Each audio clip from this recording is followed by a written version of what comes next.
La situation des Noirs en France est compliquée. Elle est compliquée parce qu'il y a deux catégories. Il y a les Noirs qui viennent d'Afrique et les Noirs qui viennent des Antilles.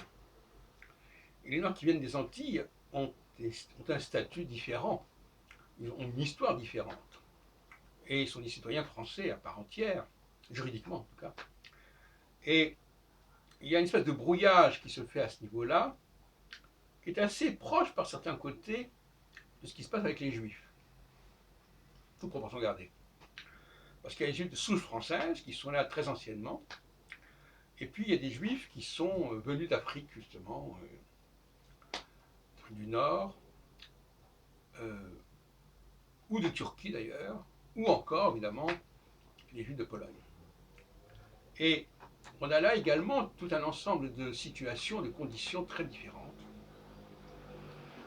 et qui compliquent singulièrement l'image de ces populations. Par exemple, la notion d'esclavage, c'est une notion qui est tout à fait signifiante pour les Noirs des Antilles, mais qui est de manière tout à fait différente pour les Noirs d'Afrique, qui eux, par contre, ont subi la colonisation. Mais la colonisation, ce n'est pas l'esclavage.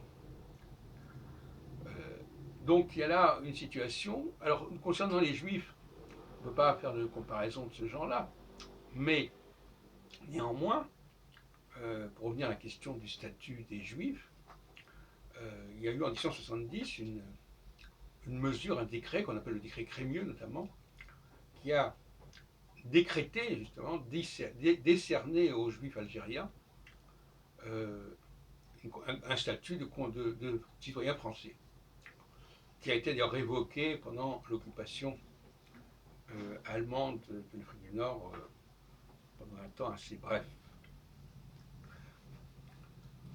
Mais le droit c'est quelque chose qui m'a toujours un petit peu préoccupé, voyez-vous. Parce que la question est de savoir quelle est la philosophie du droit. C'est la question qui se pose. Est-ce que le droit peut abolir les différences? Par exemple, aux États-Unis, il y a eu l'abolition de l'esclavage, qui n'a pas du tout mis fin à la ségrégation, entre parenthèses. Les Américains sont plus sceptiques que nous sur les bénéfices et les bienfaits du droit. Ils savent très bien que la réalité résiste au droit.